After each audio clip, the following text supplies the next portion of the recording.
You're listening to the AV-IT Amplifier. Each week, we'll feature voices and ideas that need to be amplified in the higher education and pro-AV IT communities. This show is brought to you by higheredav.com. And now here's your host, Ryan Gray. Hello, everybody, and thank you for tuning in again to the AV-IT Amplifier. If it's Wednesday, you know that we're here with a new episode for you, and we are back for week 2 with the I don't know if I'm allowed to say, I think the only person who speaks more words per minute than I do. Your good friend and mine, Ann Kelly. And for anybody who missed last week, remind us, who are you and what do you do? I am Ann Kelly. I am the Assistant Manager of Special Events and Classroom Technologies for Yale School of Medicine, Upper Division, Research, Study, all that great stuff. Nice. And if by any chance you missed last week's episode, please go back and listen to what Ann had to say and share. It was awesome. So I'm just saying, you know, don't tell her it can't be done because she will know how to get it done. Yeah. Okay. So, Ann, you ready? Buckle up. Here come the good questions. Okay. And this is going to be fun, but I think there's going to be a follow-up or two to it. And would you consider yourself an introvert or an extrovert? Ooh. Oh, this is imposter syndrome. I play an extrovert, but really on the inside, I'm always guessing, why am I in the same company of all these people? Do I even come close? So it is a little bit of both. First follow-up. What's the difference between being an extrovert and playing an extrovert? I think it's confidence. Confidence is like you just like total extrovert without thinking about it. You know your skill set. You know what you know. You can get out there and keep up with anybody or trump anybody, in that sense of, going out to club and not worrying about being the only dancer on the dance floor. That's, those are my extroverts that I am in awe of. And at the same time as I play an extrovert because in the same time, when you question every conversation, when you go, oh, should I have said that? Or I didn't bring that up. Oh, he's going to think I'm an idiot because that's, it's like those things afterward. You go, ooh, what did I miss? Or I should have said, after the fact. And that's one of those things of you got to forgive yourself. Because the way things work nowadays, how many times are we on Zoom in meetings and you have an hour and they're waiting for that meeting to be over. So you might not get an hour and a half and you just got to deal with what you are given. So, just that's the part where I keep all those notes and those scribbles to myself.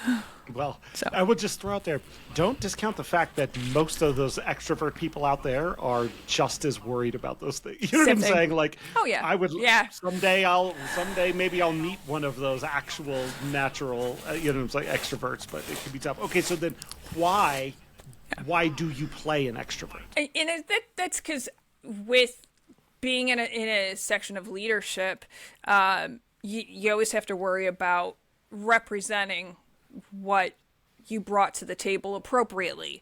It's in a new position.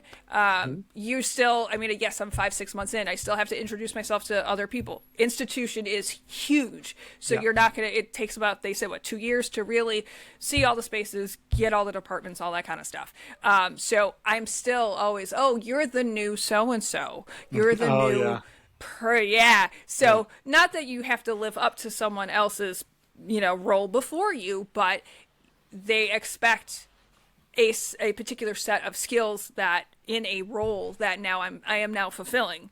In a really interesting interview process, I promised that I could. So now I gotta level up and fulfill that promise. So yeah. That extroversion is part of what's needed to represent who you are and what you can do. All right. Yeah. So then I'm going to skip down to another one because it leads in there then. So for someone who may not be a natural extrovert, but having to, inhabit a lot of extroversion, that could be really draining. How do you deal with that? How do you take care of yourself, with the effort that it might take to keep up that kind of activity?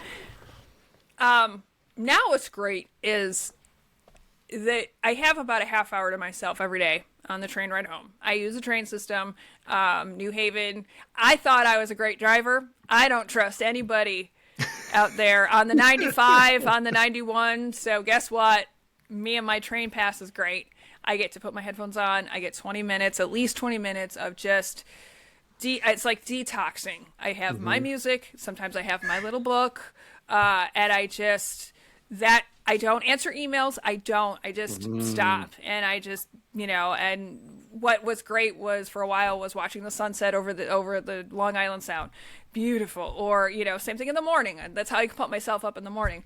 In New Haven, I said where I live is just phenomenally beautiful. You can't be excited about like not seeing the sunrise every day and just like getting on the train and going and seeing your same people. And I'm a Buffalonian. We like once we get our pack of people we see every day out of habit, you start first it's a nod and then a couple weeks later it's a hey, it's a good morning, and then all of a sudden like their kids, those things, so you start seeing those people that you're excited to see every day of just your travel family. And I have that now, so that's my morning routine of just getting up and getting into the mode of doing my day, and then at the same time is going home and turning it off. And then funny thing is what I do, I get on my laptop and look at something else, or I'm working on a big project right now, so I'm like checking Reddit for responses of things. It's like those secret little places we have, for reference of honest reviews of places we all say we don't look for research, but we do. Yeah. So you found ways to do that, like make my world real small on a commute, do that sort of thing. Though I'm going to say someone Oh go ahead. Yeah, me behind a car. Oh my God, in their traffic. I had for 15 years. I had less than a mile. It just worked out that way. The house where I live was less than a mile from the office I kept for 15 years. Yeah. I could bike, I could walk. I've had to snowshoe sometimes. So that commute, it wasn't something I had to build myself around. So now I got so angry the first couple times just going like, why is this traffic? Why is there an accident? Why is this stuff? It's like, that sets me off. I love driving. Not there. But not there. So just readjust what's available. You mentioned, sort of recognizing and acknowledging your commuter family. I'm just going to say that sounds like a little more extroverted than introverted to me. I'm just going to leave that there. I'm just going to leave that there. But I have to clarify one other thing you said there, which was Buffalonian. Yes. Is that the right way to say that? Yes, we're Buffalonians. Yep. Okay. Well, I'm going to use that now. I've never. Okay. Buffalonian is that's fantastic. Sweet. Yeah. And what was your first job? First job, like really first job, 15, kind of working papers first job. Okay. Yeah. It was, I was 15. I was working for, I jumped on a really small gig working for a staging company. Yeah. They were working at it was just I nicknamed them Tin Lizzies. Those pull behind stages that are just aluminum, the most worst acoustics ever. And they just needed somebody to run a follow spot, and you're talking a Comet follow spot. Yeah. And I had my working papers, and I had run the follow spot all the time in high school in the AV club. Yep. And I knew what I was doing, and it was somebody who was older was like, oh, hey, you know how to do this. You have your working papers for the summer. I need somebody to do these things. And then it was doing those outdoor community shows at like 7, 8 o'clock at night. And, it was very limited, but at the same time it was like 20 hours a week and, it turned into Shakespeare in the Park, working their internships at the same time. So it was like a lot of outdoor summer theater was, where I really got my feet wet in tech, knowing, oh, hey, that's a dimmer rack. You don't need to be afraid of that. That's where all the stuff, it makes sounds, and it's going to be smelly, and, you walk into old dimmer racks, and it's like, they smell good. It's, those old things. So it's like, yeah. So you're 15. You jumped, you've been AV production person from day zero.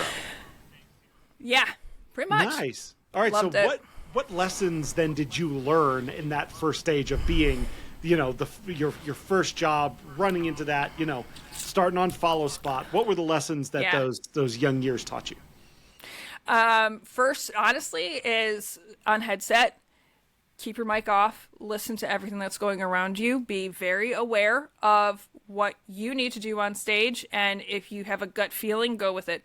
And they said that was especially with Shakespeare in the Park. It was like, oh, something happened and somebody dropped something and they're going to restage this, and you're following. You just stay with that person. Your job is to not just follow the cue. It's stay with that person up the stairs going through there. It's like those little things, and trust your gut. And at the same time, as you also had a stage managers plural is the situation, that.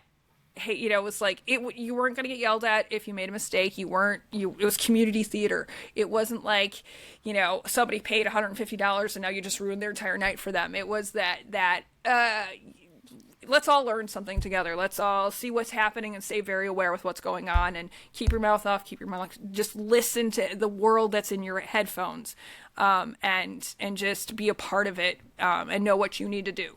That was, nice. And you learn that real fast. And would you say, like, some of those lessons have served you going through your career? Like, some of that, learn everything you can, right? Be absorbing, yada, yada, yada. But I love when push comes to shove, trust your gut. Yeah, trust your gut. Yeah, always. I mean, there was an event in December that, I don't know, just like those little spidey tingly senses were firing of the timing was going out of order, and I just had to have a technician change something around, and literally the announcer, the MC, just went off the cuff, and he goes, "Oh my God, you grabbed that!" I go, it was leading up to it, and we had backup plans. We were good. We were ready to go with all of that, plan A, plan B, plan C right away, and it was flawless, and that was one of those ones that needed to be flawless. So yeah, it does. It still plays now. Just being aware of what's going on in the space. Always periphery, what's going on in the periphery, and where do you need to be? Where does a technician need to be? What needs to be? What's going on? The safety music. I love safety music. Nice. Safety music. Okay, here's a non-technical question. Are people generally good with a proclivity for evil, or generally evil with a proclivity for good? I will be that sap that says everybody's good and it's experience that turns them evil. I will always give someone the benefit of the doubt. I probably will get not abused, but run over, probably, just hoping somebody makes a better choice the next time, especially if, it's like, XYZ is going to happen. You give them the benefit of the doubt to not have it happen, and yet they do it anyway. Shame on me. Fool me once, shame on me. Fool me twice, shame on me. Sorry. Yeah. Dyslexia there. But it's like, it is. People are good. People start out being good. It's just, you got to make sure that they feel safe to always be good. So you start with a place of trust, try and build a place for people to show that trust is well placed. Yes. All right. Yeah. Well, then so taking that mindset, and you started on this a little bit, but then how does that affect your decision making? How does that, when you move through the world, how does that idea affect kind of how you make decisions and deal with people? It's especially like right now we're building a crew. It's like you have to trust their skill set. You have to trust that they see the same situation the way you do. And it's those quick conversations. It's that time together. I mean, our coworkers we spend more time with them when we do our family. And especially depending on how semesters are run, depending on how semesters are built, you see them more. It would be really horrible if, you can, if you can't trust that person that's next to you that you might see 40, 45 hours a week. You have to build that, we're kind of all in this together. I know it seems so simple, but at the same time, it's like, yeah, we are, you are going to shine. I'm going to let you shine and do your thing, your best way as your manager. Because I know I want you to enjoy your job too. And that's like that position with leadership, that it's not like the Ann show. It's not this show. It's not whatever. It's this person who has a great artistic view, and I have him doing these things. And then I have this person who's great at technology, can fix that room and can get that room back and going. And they understand that I respect everything they're bringing to the table. I know it seems like it's a wide way of going around, but I'm at that point of being able to put that crew together and go like I really get you guys. And it's like at the same time, it's like, it's like I I'm not that I'm going to bring in muffins every Friday kind of person, because I'm usually flying off the seat of my pants and I don't have time. I wish I could, but I can't. But I know what makes them tick. I know, where they are. They a Friday night 5 catch a beer kind of people, or are they, hey, look, we got a couple hours, we're done early, go home, see your kids, they got a soccer game. I know their schedule. I know what's going on.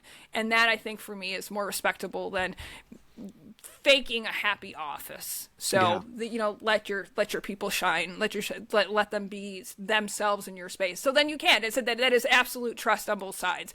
If I'm screwing up, I'm going down the wrong way, please tell me. Don't let me fail miserably because I missed the ball. Or it's institutional knowledge for me, that's a big part to learn right now. So it was like say something before it happens. But I do. My staff is great.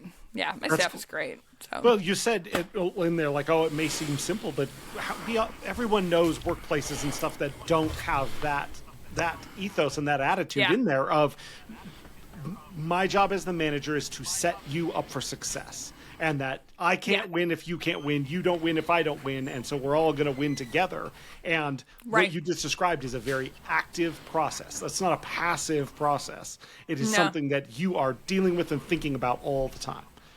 Yeah, it's not writing orders and getting service now.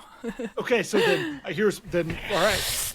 Does this make any sense that as you've moved into management, some of your innate curiosity of understanding how things work from technology is moved to your people and what they can do? Is that, do you see it as a parallel thing, or are people in technology work different? That's a whole different skill set.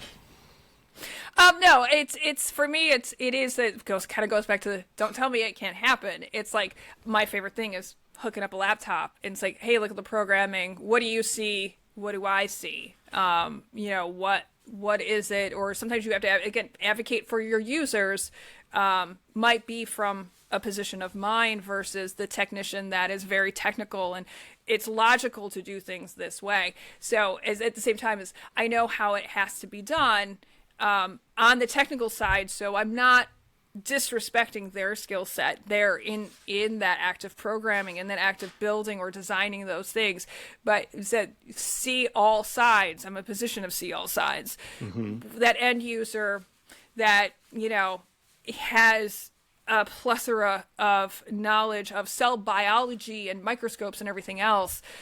How do I make that person feel comfortable, and how do I make sure that they can be comfortable and in command of their space in front of 300 students in a lecture hall?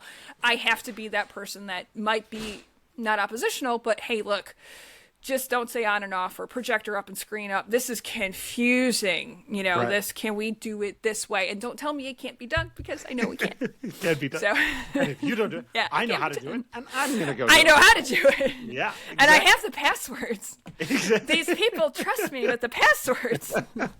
Nice. Okay. So, next question.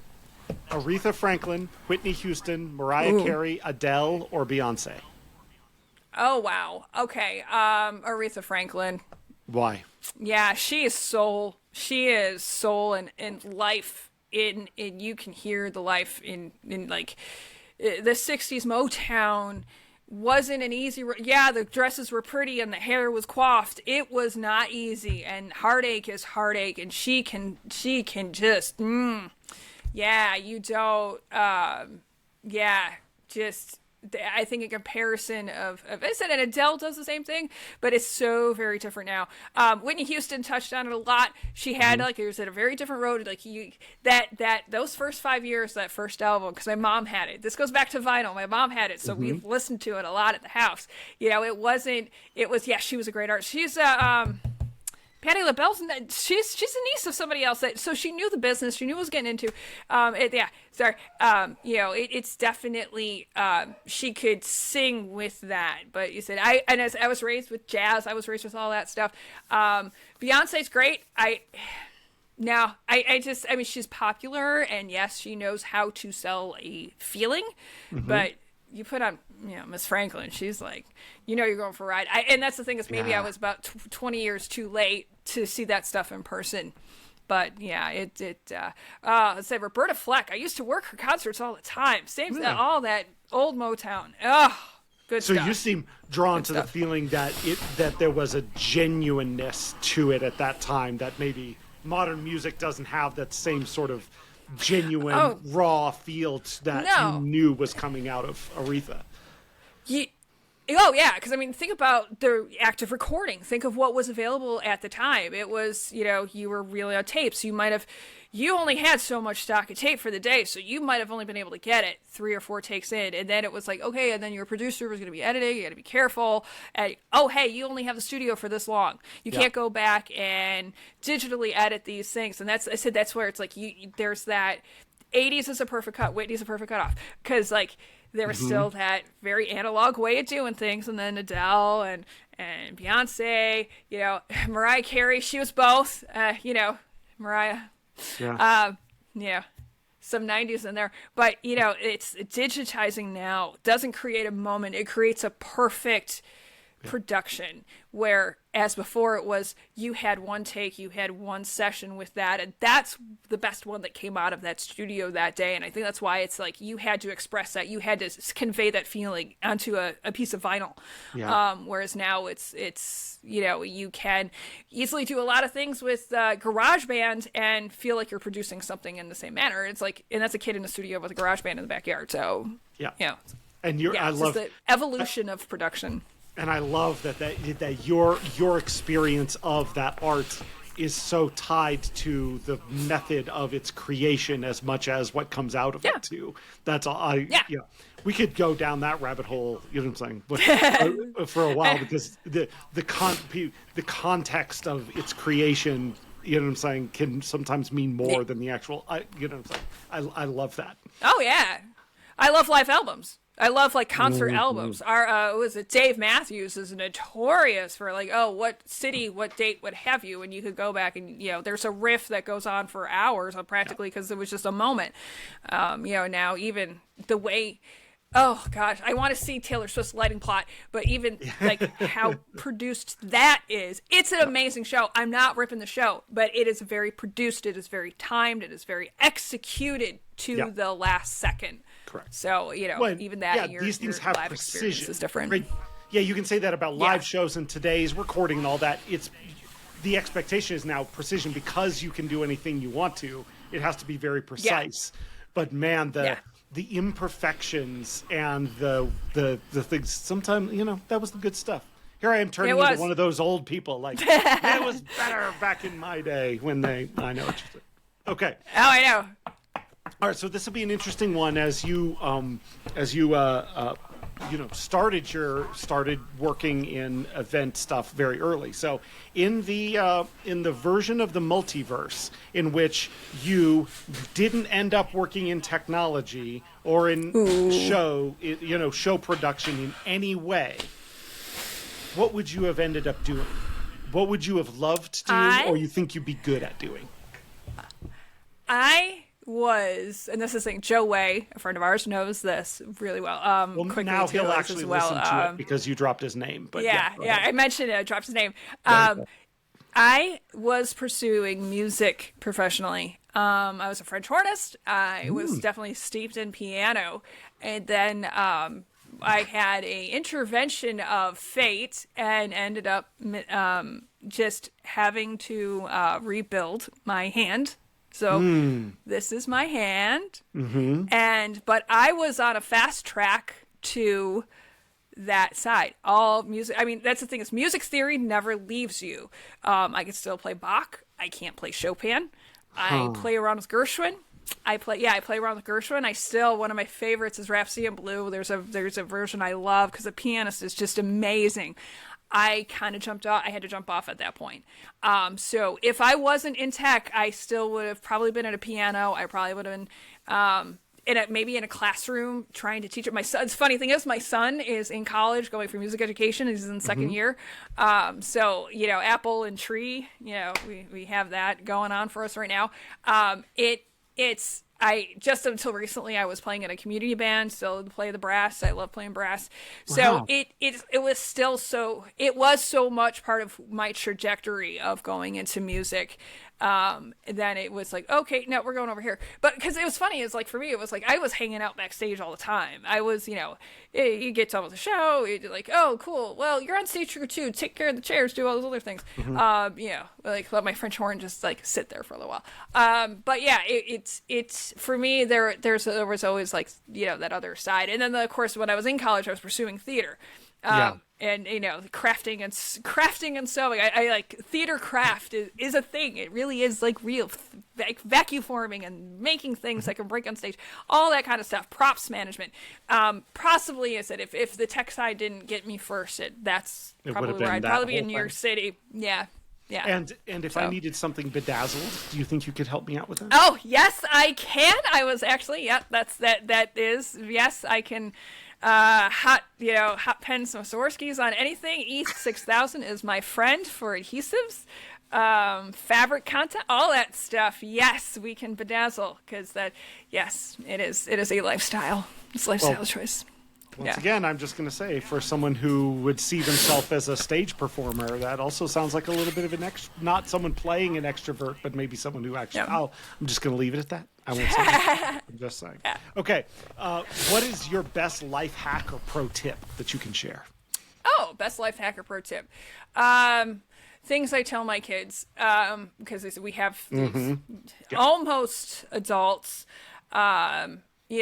That we're trying to shove out in the world. And that feels like that's where all of my theory lies right now. It is. If it doesn't scare you, it's not going to change you. So really just try it. Maybe, it's like when you're 5 years old and you don't want to try new ice cream because you're not sure if you're going to like it. Maybe try that crazy ice cream. It seems so simple, but those little steps, you might not know that you like these things unless you go out and do it. Try a new flavor in your tea. Try a new something.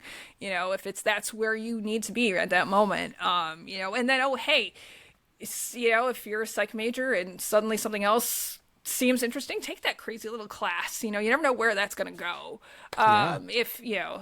It's take the, if you're only going 10 blocks, maybe take the walk instead of, just getting an Uber, see the outside a little bit. It's look up, not down, get your head out of your phone. That's the other part. Yeah. It's like, see what's around you. That's great. I love it. I couldn't agree more on all those things. It's hard, but your multiverse will never branch off if you stay doing the same thing. Build those branches because you never know which one will lead you. That is great advice. That's awesome. Okay, the final three questions are the same for everybody. Third to last question. What is a question that you wish people would ask of you, but nobody ever does? If they ask me what I truly thought, and what do you really think, and tell me an honest answer. That whole phrase right there, because it means like, if you really want honesty, you might not like what comes out of my mouth. If you don't ask me what I'm really thinking, I might not give it because I might not feel it's my place too. Yep. So it's one of those things. I like that extrovert thing is I'm so afraid to offend. That's something like we could probably spend another hour on. I would have loved to do this if I didn't feel like I was going to offend somebody bringing up topic X, bringing up situation Y. And so we get a little quiet. We don't possibly say those things all the time that maybe we should. And then we regret it later on when the thing that's in your head is actually plays out and you go, I knew that was going to happen. I should have prevented whatever it was, either a bad purchase, a bad design, or, not, it's just something is not capable of doing something what someone promised. And you go, and that's, I shoulda, woulda, coulda. Don't live there. Ask, if see an opportunity to be opinionated with reason and logic, it's not being it's avoiding train wrecks. Yeah. People to want the answer regardless of whether they're going to like it or not, because the real answer is better than the likable answer. And and that's the thing. Lots of times people ask. Sorry, I didn't mean to, we're talking about asking a question and they don't really want the answer to it. Yeah, they don't. It's like I don't want to offend, or I love the energy going on, but if this train keeps on this track, I see this happening, you know, and that's it. That's that extrovert. And it's like so funny because that wraps up extrovert, introvert, and trust, like all in one thing, in one question. Well, if you really want my opinion, but I'm so afraid to offend you. Yeah. That cool. So many layers. We're going through an onion here. We're an onion. We're an onion. All right. The second to last question. How, if people wanted to find you, connect, or get in contact, how would they do it? Okay. For those who are HEPMA friends, I am in the HEPMA membership.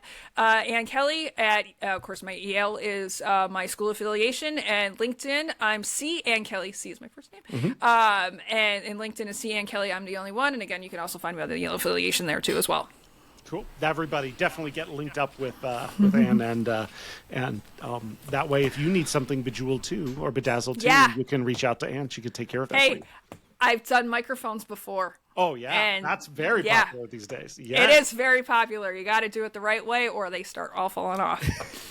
All right, last question. It's like, you're a show person. So the old school newscasters had their sign-off phrase. You know, good night and good luck is the one that always comes to mind. Ooh, so what is the drop the mic sign-off phrase for the Ann Kelly show? Thanks, everyone, for listening. I hope you can take away something tonight. Thank you for listening to the AVIT Amplifier. Join us again for next week's episode when we'll welcome a new guest who you'll want to hear from. We promise. Your host has been Ryan Gray. He's on the tweeters at Ryan_A_Gray, or find him on LinkedIn to connect.